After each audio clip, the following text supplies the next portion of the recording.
Okay. नमस्कार. महाराष्ट्रातील विनातता अंशतः अनुदानित शिक्षक बंधू भगिनींनो, गेल्या 5 तारखेपासून मुंबई येथील आझाद मैदानमध्ये शिक्षक समन्वय संघाच्या वतीने 14 ऑक्टोबर 2023चा जो काही शासन निर्णय आहे त्या शासन निर्णयाची अंमलबजावणी होऊन तात्काळ निधीची तरतूद व्हावी, म्हणजे निधीची तरतूद व्हावी याकरिता बेमुदत धरणे आंदोलन सुरू होतं. आणि या आंदोलनाच्या दरम्यान काय काय घडामोडी घडल्या हे आपल्या सर्वांना माहीत आहे. परंतु आपण एकच ठरवलं होतं, कारण की भगवंताचे आशीर्वाद होते आणि तुमच्या सर्वांचं सहकार्य होतं आणि जे इथं आझाद मैदानात आलेले मावळे आहेत त्यांचं पण सहकार्य मिळालं, त्यांचं पण सपोर्ट होता. आणि मग त्यानंतर आदरणीय दमदार आमदार ज्ञानेश्वर म्हात्रे सर ज्यांनी खरोखर जीवाचं रान करून शेवटच्या क्षणापर्यंत आम्हाला पण डगमगून देतात, स्वतःही हिंमत हारली नाही आणि ते पण आम्हाला पण हिंमत हारू दिली नाही.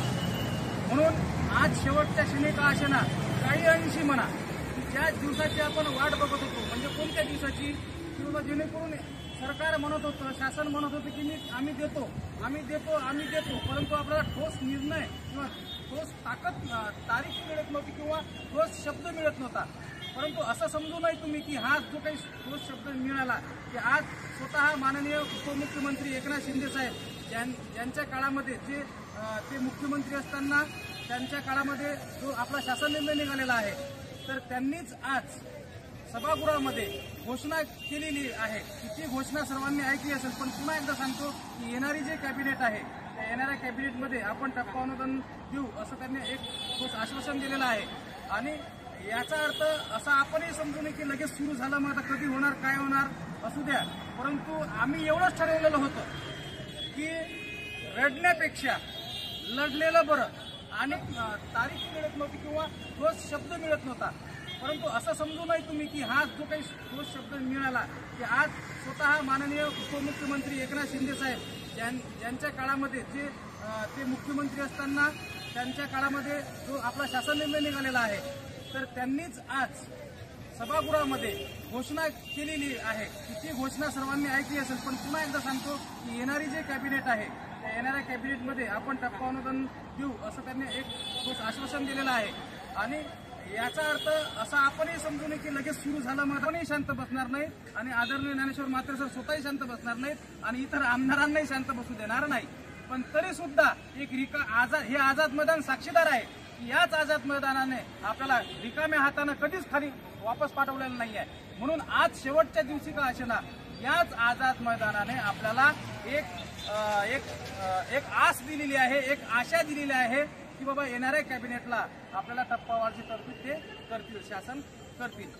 यामध्ये आता ज्यांनी आझाद मैदानात स्वतः येऊन स्वतः योगदान दिलं त्यांचे पण मी एक मनापासून आभार मानतो. आणि इतर जिल्ह्यामध्ये सुद्धा ज्या आमच्या महिला भगिनी असतील, त्यानंतर आमचे शिक्षक बंधू असतील, सर्व जिल्ह्यातील, आता मी प्रत्येकाचे नाव घेत नाही, या सर्वांनी एक स्वतःच्या कुटुंबावर म्हणजे एक तुळशीपत्र ठेवून, घरावर तुळशीपत्र ठेवून आणि स्वतःच्या कुटुंबाचा विचार न करता, स्वतःचा विचार न करता एक आत्मदहनाचा प्रयत्न केला.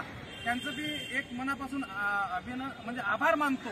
आणि खरोखर ते निंदनीय गोष्ट होती, पण त्यांनी जे आक्रोश केला त्याची दखल आणि इथल्या आंदोलनाची दखल ही शासनाने घेतलेली आहे.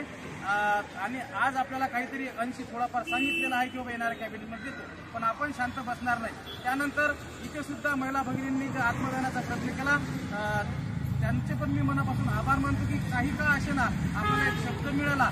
हा शब्द घेऊन आज आम्ही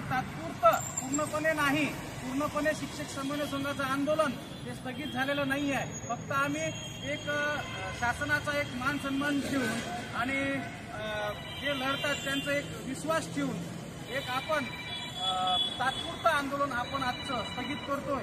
आणि जर आपल्याला ठोस निर्णय नाही झाला तसं तर शिंदे साहेबांनी शब्द दिला, एकनाथ शिंदे साहेबांनी शब्द दिला, तो शब्द म्हणजे शब्द असतो. कारण की त्यांचं काम अख्ख्या महाराष्ट्रानं पाहिलेलं आहे आणि त्यांनी स्वतः सभागृहामध्ये बोललेले आहेत की बाबा येणाऱ्या कॅबिनेटमध्ये ते नक्कीच आपल्याला न्याय देतील. एवढं बोलून मी थांबतो. पुन्हा एकदा सर्वांचे, पूर्ण महाराष्ट्रातील शिक्षकांचे ज्यांनी लढ्यामध्ये योगदान दिले, याच्या अगोदरही दिले आणि आताही दिले आणि पुढे देणार, या सर्वांना आभार मानतो. हा लढा हा एकट्याचा नसून हा सर्वांचा आहे. सर्वांच्या मेहनतीनेच हा 14 ऑक्टोबरचा GR निघालेला आहे आणि आता सर्वांच्याच मेहनतीने, सर्वांच्याच लढण्याच्या ताकदीने आणि सगळ्यांच्याच हिंमतीने आपण आज सुद्धा शब्द काही अंशी घेतलेला आहे आणि इथून पुढे सुद्धा आपण सर्वांच्याच एकजुटीने, सर्वांच्याच ताकदीने, सर्वांचीच हिंमत दाखवून आपण पूर्णपणे आपली लढाई 100% अनुदानापर्यंत जाऊ आणि आपला हा टप्पा वाढेल असं मी सांगतो. आणि इथे या लढ्यामध्ये खरोखरच एक मार्गदर्शक ही भूमिका घेऊन आदरणीय खंडेराव जगदाळे सर यांनी शेवटच्या क्षणापर्यंत हार न मानता आझाद मैदानात ठाण मानून बसले.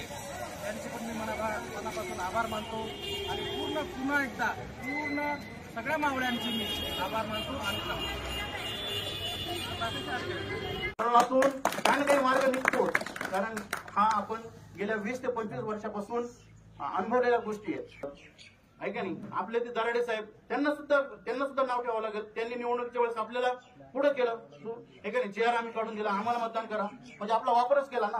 मग आपला वापर केला, आपल्याला काहीच नाही मिळालं म्हणून लोक आत्महत्या करायच्या मार्गावर आले. माझ्या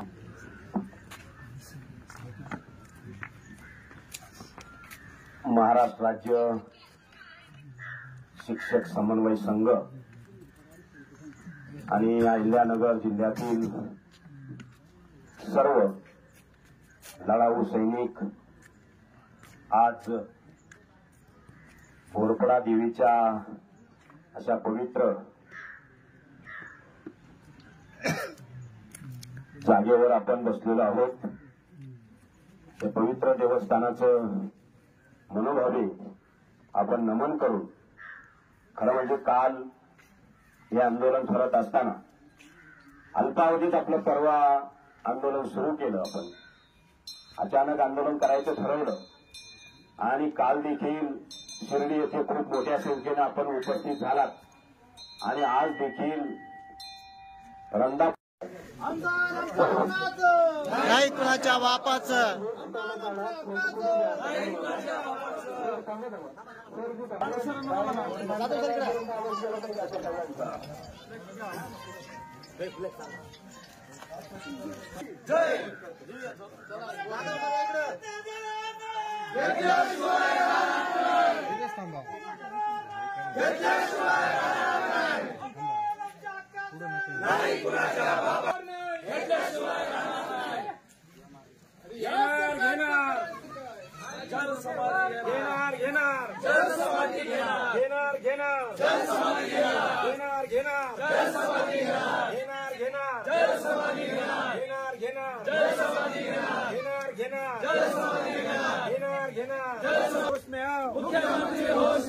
होश में आओ, शिक्षा मंत्री होश में आओ,